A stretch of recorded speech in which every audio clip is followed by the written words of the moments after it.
Hello there, ladies and gentlemen, Sigval here and welcome back to another video. So in this one we're going to take a look at some more solid fights from the secondary account and one of them from the main account. First up, we're going to have the Battle on the Drown team against the boss Black Canary. On the secondary account I don't have Battle on Collapse, but it's really not that necessary in this team. You're gonna get a little bit more convenient results out of having Battle on Collapse, but you're gonna be fine without him. So we have Johnson Green Lantern to increase our hazard dot damage. Could have gone with double hazard dot damage increase if I had Arkham Knight Batman, which I do not have on this account, so Johnson Green Lantern will have to do. Other than that, we have Shazam to give us a little bit more attack and in order to heal us if we get too damaged. Because she's got 1 gear and she's 3 stars, so we'll have a little bit of a problem surviving. We're most likely gonna die if we couldn't heal just by combo interrupting. Messed up the tag in there, the game was lagging a bit as well. And yeah, Battle on the Drowns, I don't think she's really able to properly ghost step into taggings. Ghost step is when you do your normal combo, you do the full combo, you end it with a swipe and then tap the screen once. That's gonna give a guaranteed tagging to the next character, and the enemy's just gonna sit still in place, and that got messed up, which is maybe I messed it up several times in succession, but yeah, something sus about that. So we got the super moved out of the way, excuse me for that one, boy. And so we got the stacks, so we're going to peak at 1.2 million damage, which is most definitely not too bad, but also not that insane as we are getting into other soul rates, because of the lower passive artifact stats, obviously. We have the Dark Metal cards at level 4 on her, and with 1 gear I really did not have enough to get the crit damage maxed out, so it's not yet capped at 500%, and the crit chance is almost not there, so we have to sit on the Dark Metal cards area to get those crits, but boy are they worth it. And yeah, overall this team, as I keep saying, it's gonna do so much better with more passive attacks, so it's not gonna do that well right now, but considering the resources that we're allocating to this team, it's still gonna be performing absolutely amazing. We healed her up with Shazam, and this is one of the better fights I've had with Battle on the Drown lately, because usually I mess something up. And yeah, talking about messing something up, it's coming, because I know I sped it up to 2 times after Battle on the Drown died. Yeah, there we go, I randomly messed up the combo interruption. It's not too bad, we would have had one more proc of the hazard that would have dealt maybe 10 mil more damage or something like that, so we didn't lose that much damage. But yeah, we overall did, total love. 69, never mind, we died at the perfect moment, that's the perfect amount of damage we could ever deal. Moving on to boss Dr. Fate. I'm really curious to see if in higher heroics the constant dot damage that he deals is gonna increase, because usually these things are going to be based on the enemy's attack values. Because for example, how you find this out is with League of Anarchy team, not with League of Anarchy, with Batman Ninja team, you're going to reduce the enemy's attack, and the dot damage that's constant is going to also be reduced. Right now it's nothing, it's like absolutely no dot damage inflicted to us, and don't get me wrong, I'm not mad about it, I think it's great, but I'm just wondering, I'm just entertaining the idea of, is this gonna increase in our heroics by that much or not? It's not gonna be the most optimal fight here, because we're not gonna be able to tag in and out that much, so when we tag in to power generate, it's gonna be far more punishing than in other scenarios, so we really rely on Zatanna getting those power steals right. Our special 2 in there, thankfully we power stole, but we also did get a free special, so that's great. We power stole again, 300% stacks. Considering the circumstances, I would say this was one of the luckier Zatanna stacking things. But yeah, special 2 in there. We got him in the corner. Keep attacking. Another special 2 are eventually gonna tag out when he has super move, but we're just gonna take advantage of the situation until then. I think it's too little time left in the fight for me to really justify using my own super move. I don't think it's worth it at this point. Then I tanked it. She didn't get killed. It actually sucks that she didn't get killed, because if she gotten killed, we maybe would have gotten a far faster tag-in of Harley, but that was sadly not the case. But she's back in there. Keep pushing this man to the corner, that's where we want him, because we need to sit on the Dark Mail cards area. By the way, for passive stats, we have a level 1 Puppet of Zatanna and a level 1 Necklace of Atlantis or something like that. Didn't spend any money on this account either on this alright, but I just dropped it. It's gonna be I think middle of the pack as far as passive stats go, so it's still not gonna be a huge difference. Third special from API, Harley back in there. Gonna go into a special 2 of her own. And yeah, from this point on, I think we should have enough energy to just keep spamming special 2s until he dies. Special 2 in there, this should be it. This should be the last one of the fights. And yeah, there was actually plenty of time. We could have done so much more damage here. I mean, not so much more, but quite a fair amount more. But yeah, this man is done for. Moving on to the next one, we have the Batman Ninja team doing their best against boss Black Canary. She's quite annoying, not gonna lie. It's quite hard to push her to the corner. Like, she's nothing like other bosses in tier 5 that are on the most rights. You see it as left, because when I record myself, it's like mirroring. But you know what I'm saying.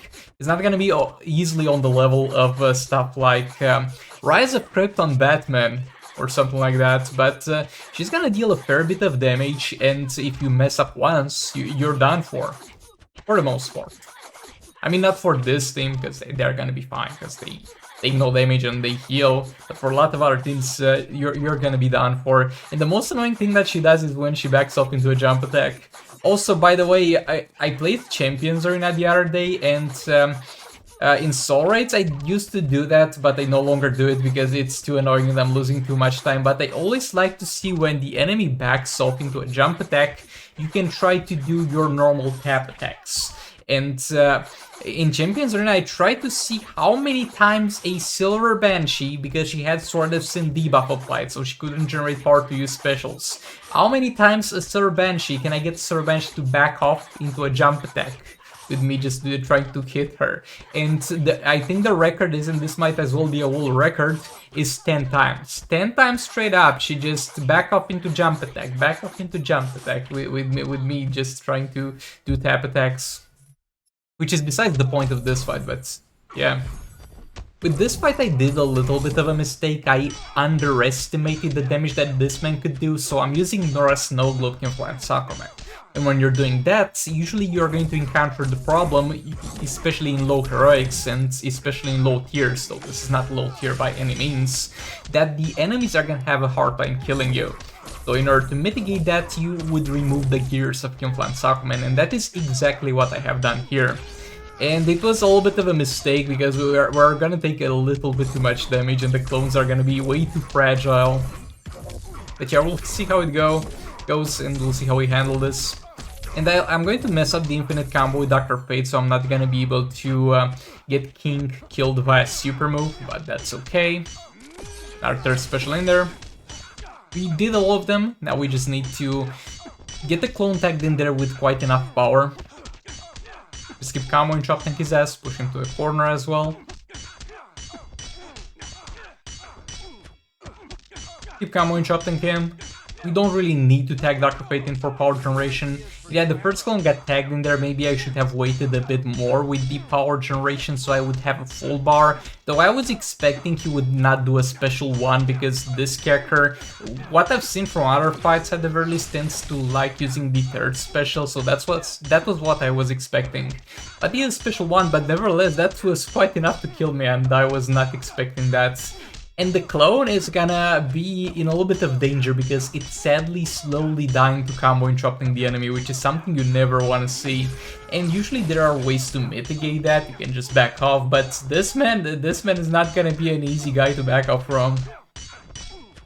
Combo and chopped his ass again, and this is as far as it goes. I would die if I combo and chopped again, so we try to jump over the special one, and we did get hit with jump attack. And see, I told you he likes doing third specials. Gonna jump over that, third special, keep pushing him. This clone might not even be able to get to 2 third specials before it needs to stop comboing chopping, or will it? Nah, it will get to 2 third specials easily. our third special in there, and we should try and do one more at this point. And it was close enough with combo interruption, but nah, at this point we combo interrupt again and we're done for. So I just did a jump attack into a third special there. It was blocked, but that's fine. We did half of its damage anyway. So yeah, the best we could get out of the clones in this fight. Gonna attack King in here to deal some damage. He's gonna deal absolutely no damage because of no gears equipped. And no passive stats in this fight since we have Power Box on Dr. Fate and the Nora Snow Globe on Implant Sakumen. But nevertheless, damage is damage. You never know when he's gonna be alive with 1 mil health, so we might as well take that off of him if we're able to. Okay, that's gonna be it for this fight. And now moving on to the last fight of this video. So I posted a video of Mr. Freeze with the Infinite Special 2 type of deal, and that's fun and that's somewhat effective. Now I was thinking, what other characters that I have built as damage dealers can actually have access to that and reliably do that? Can Darkseid do it? No. Can Darkseid with Manta do it? Yes, because Manta's got a passive that is going to inflict some debuffs on the enemy, and those 2 debuffs are gonna be applied each time we use a special. Also I have Beta Club on Manta, but that was just a Kickstarter type of thing, so we can get to maximum power a little bit faster. You don't need that, you're just gonna take a little bit longer to get to this point if you don't have that, and you'll see that the Beta Club debuff expires, and we no longer have any need to apply it, because we just apply all the debuffs necessary from the Puppet of Zatanna. But I'm not sure we would be able to reliably keep this up if we had not had the Manta buff that deals the dot damage to the enemy and reduces healing, because that's 2 negative effects already. And yeah, this is the gameplay. This is what's gonna happen for the entirety of this fight.